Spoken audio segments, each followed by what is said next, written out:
नमस्कार, मैं रचना शर्मा। चढ़ती कला टाइम टीवी देख रहे हैं सभी दर्शकों का स्वागत करती हूं। आप देख रहे हैं हरियाणा के समाचार। समाचारों की शुरुआत से पहले एक नजर आज की मुख्य सुर्खियों पर।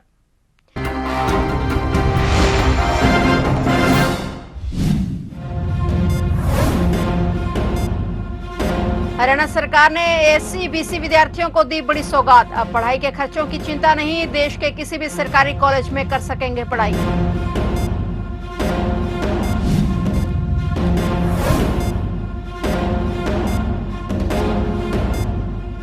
हरियाणा शिक्षा बोर्ड का सख्त एक्शन, नकल की रिपोर्ट मिलते ही रद्द होगा परीक्षा केंद्र, पेपर होने तक ठहरेंगे नोडल अधिकारी।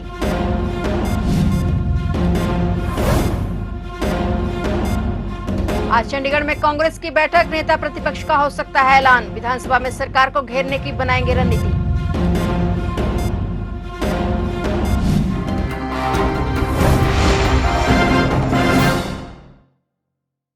और अब समाचार विस्तार से।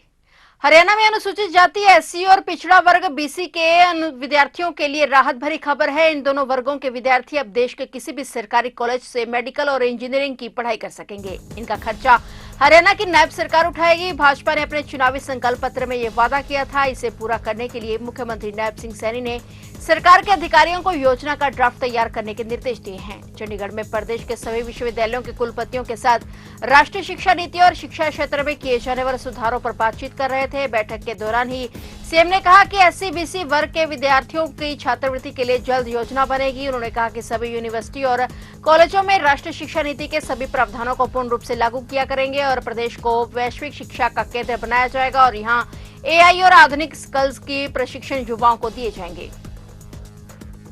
हरियाणा विद्यालय शिक्षा बोर्ड के नवनियुक्त सचिव डॉक्टर मनीष नागपाल ने कार्यभार संभालने के बाद नकल पर नकेल कसने का बड़ा निर्णय लिया है। उन्होंने बोर्ड अधिकारियों की बैठक लेकर कहा कि अधिकारी यह सुनिश्चित करेंगे कि कोई पेपर लीक नहीं होगा और न ही नकल होगी। हरियाणा विद्यालय शिक्षा बोर्ड ने नकल पर अंकुश लगाने के लिए फुल प्रूफ व्यवस्था की है और पेपर लीक को कतई सहन नहीं किया जाएगा। डॉक्टर मनीष नागपाल ने कहा कि प्रदेश के सभी 22 जिलों में रूट चार्ट के साथ उड़ान दस्तों की तैनाती की गई है। नोडल अधिकारियों की जिले में नकल रोकने की पूरी जिम्मेदारी रहेगी। उन्होंने कहा कि नकल में स्लिप पाए जाने पर तबादला नहीं बल्कि सस्पेंशन होगा। इसी कड़ी में अधिकारी तैनात कर दिए गए हैं। उपायुक्त विश्राम कुमार मीना ने भी जानकारी देते हुए बताया कि नू में अंग्रेजी की परीक्षा को शांतिपूर्ण ढंग से करवाया गया है। नू जिले के परीक्षा केंद्रों पर 6 नोडल अधिकारी और 35 ड्यूटी मजिस्ट्रेट व करीब 1000 से अधिक पुलिस कर्मियों की ड्यूटियां लगाई गई हैं। यूएमसी के केसेस का आज कोई भी अभी तक कोई केस, चूंकि इतनी सख्ताई और उस सबके बाद में आज कोई यूएमसी का केस अभी तक कोई रिपोर्ट में नहीं आया, चूंकि सारे ड्यूटी मजिस्ट्रेट और उनसे नोडल ऑफिसर से जो रिपोर्ट है वो एक बार कंपाइल होके फाइनल कितने जो इंस्पेक्शंस किए वो सारा आएगा। मैंने और एसपी साहब ने साथ मिलके लगभग 11 सेंटर हमने विजिट करे, जिसमें शहर के सेंटर्स थे टपकन, फिरोजपुर नमक और मांडी खेड़ा। ये सारे सेंटर हमने खुद भी विजिट किए। इसी तरह से हमारे जो एसडीएम्स थे और डिस्ट्रिक्ट म्युनिसिपल कमिश्नर है उन्होंने भी सारे सेंटर विजिट किए हैं। तो जो यूएमसी के केसेस की उसकी अभी तक कोई रिपोर्ट आई नहीं है। कोई भी ऐसी रिपोर्ट आएगी या कुछ आएगी तो वो हम आप लोगों को, मीडिया को भी हम उपलब्ध कराएंगे। साथ ही मैं आप लोगों के माध्यम से एक अपील करूंगा कि जैसा जिस तरह से आज आप लोगों ने एक दिखाया है कि हम एक फ्री एंड फेयर एग्जाम करा सकते हैं, वो आगे के जो अपने जितने भी एग्जाम है यही करें। और जो इम्पर्सोनेशन का ऐसा दुस्साहस इतनी सुरक्षा के बावजूद जिन बच्चों ने या जो बच्चा दूसरे को अपनी जगह भेज रहा है, वो ना केवल अपना कैरियर उसने खराब किया है बल्कि उसकी जगह जो आया है कोई लालच में या किसी के बहकावे में, उसका भी कैरियर खराब हुआ है। तो जो कि एक बहुत ही गलत संदेश भी है और दुर्भाग्यपूर्ण है। हरियाणा के सीएम नायब सिंह सैनी आज गुरुवार को पानीपत पहुंचे। दरअसल नगर निगम चुनाव के प्रचार के लिए 2 दिन शेष रह गए हैं, जिसके चलते सीएम आज 8000 पन्नों प्रमुखों को संबोधित करने वाले पानीपत आए। जिसके चलते सीएम आज 8000 पन्ना प्रमुखों को संबोधित करने पानीपत पहुंचे। कार्यक्रम सेक्टर 25 स्थित एमजीआर स्कूल परिसर में करवाया गया। सीएम के अलावा कैबिनेट मंत्री कृष्णलाल पंवार और शिक्षा मंत्री महिपाल ढांडा भी कार्यक्रम में शामिल हुए। गौरतलब है कि पानीपत नगर निगम चुनाव को लेकर 9 मार्च को मतदान होना है। चुनाव प्रचार के लिए आज और कल का समय बचा है। इसी कड़ी में सीएम पानीपत आए हैं और इस दौरान उन्होंने भाजपा प्रत्याशियों के लिए वोट की भी अपील।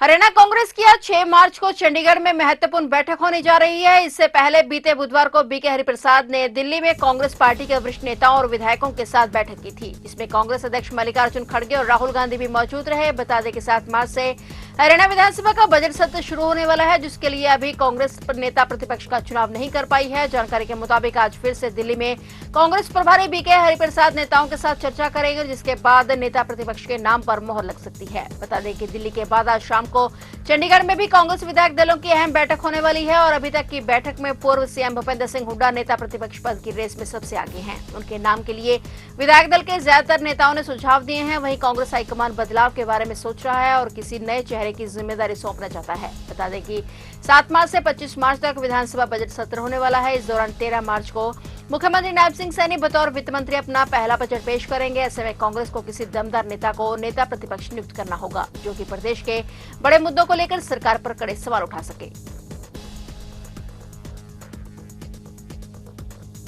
हरियाणा के नागरिक उड्डयन मंत्री विपुल गोयल ने प्रदेश में नागरिक उड्डयन से संबंधित आधारभूत ढांचा मजबूत करने पर जोर दिया है। नागरिक उड्डयन मंत्री विपुल गोयल ने हरियाणा सिविल सचिवालय स्थित अपने कार्यालय में विभाग से संबंधित परियोजनाओं की समीक्षा की और अधिकारियों को आवश्यक दिशा निर्देश दिए। मंत्री ने हिसार एयरपोर्ट के संचालन के संबंध में आवश्यक औपचारिकताएं पूरी होने के संबंध में जानकारी ली। उन्होंने कहा कि लाइसेंस मिलने के बाद लैंडिंग ट्रायल जल्द से जल्द शुरू कराया जाए, ताकि कम से कम समय में एयरपोर्ट से उड़ानें शुरू हो सके। उन्होंने अंबाला एयरपोर्ट और नारनौल के एरो स्पोर्ट्स हब के बारे में भी विस्तृत जानकारी ली। मंत्री गोयल ने गुरुग्राम, हिसार और फरीदाबाद से हेलीकॉप्टर सेवा शुरू करने के संबंध में भी अपडेट लिए और आवश्यक कार्य पूरे करने को कहा। उन्होंने इस दौरान विभाग से संबंधित कई अन्य विषयों पर भी चर्चा की और अधिकारियों को आवश्यक दिशा निर्देश दिए। हरियाणा सरकार की एंटी करप्शन ब्यूरो रिश्वतखोर कर्मचारियों और अधिकारियों पर लगाम लगाने में लगातार काम कर रही है। एंटी करप्शन ब्यूरो की टीम को अंबाला की एक महिला पटवारी के खिलाफ शिकायत मिली थी, जिस मामले में कार्रवाई करते हुए एंटी करप्शन ब्यूरो की टीम ने महिला पटवारी को 40,000 रुपए रिश्वत लेने के मामले में गिरफ्तार किया है। तो वहीं महिला पटवारी का निजी सहायक मौके से फरार बताया जा रहा है। जानकारी के मुताबिक मानकपुर निवासी साहब सिंह ने शिकायत दी थी कि जमीन का इंतकाल बढ़ाने के मामले में महिला पटवारी रीना और उसका निजी सहायक शमी 50,000 रुपए की रिश्वत मांग रहे हैं। इस मामले में शिकायतकर्ता जब पटवारी के कार्यालय में पहुंचा तो महिला पटवारी रीना देवी ने यह पैसे दराज में रखवा दिए और उसी समय टीम ने महिला पटवारी को काबू कर लिया। तो वही निजी सहायक शमी मौके से भाग गया। हरियाणा के खाद्य नागरिक आपूर्ति एवं उपभोक्ता मामले मंत्री राजेश नागर ने विभाग के उच्च अधिकारियों की चंडीगढ़ में एक समीक्षा बैठक की। उन्होंने बैठक में अधिकारियों के साथ कई महत्वपूर्ण मुद्दों पर चर्चा की। उन्होंने अधिकारियों को राशन तथा सरसों का तेल समय पर वितरण सुनिश्चित करने के निर्देश दिए। उन्होंने राशन डिपोओं पर सीसीटीवी कैमरे लगवाने के कार्य में तेजी लाने के भी निर्देश दिए। खाद्य नागरिक आपूर्ति और उपभोक्ता मामले मंत्री ने कहा कि नए राशन डिपो अलॉट करने की प्रक्रिया में तेजी लाई जाए। हरियाणा में सड़क हादसे थमने का नाम नहीं ले रहे हैं। करनाल में कैथल रोड पर दर्दनाक सड़क हादसा हो गया, जिसमें कार पूरी तरह से चकनाचूर हो गई। इस हादसे में एक व्यक्ति गंभीर रूप से घायल है। दरअसल करनाल में कैथल रोड पर पुलिस लाइन के पास कैथल की तरफ से ट्रक आ रहा था और ट्रक चालक ने स्पीड ब्रेकर होने की वजह से अचानक ब्रेक लगा दी और तभी पीछे से गाड़ी आ रही थी, जिसकी ब्रेक नहीं लगी और वह गाड़ी ट्रक के अंदर जा घुसी। इस हादसे में व्यक्ति कई देर तक कार के अंदर ही फंसा रहा। तभी वहां करनाल एसटीएफ की गाड़ी आ रही थी। उन्होंने गाड़ी से उस व्यक्ति को बाहर निकाला और उसे इलाज के लिए करनाल के प्राइवेट अस्पताल में भर्ती कराया गया। घायल व्यक्ति आर्मी अफसर बताया जा रहा है, जिसकी हालत गंभीर है। बता दें कि हादसे के बाद कई देर तक कैथल रोड पर जाम रहा और फिलहाल दोनों वाहनों को कैथल रोड से साइड कर दिया गया है, ताकि कोई और हादसा न हो सके।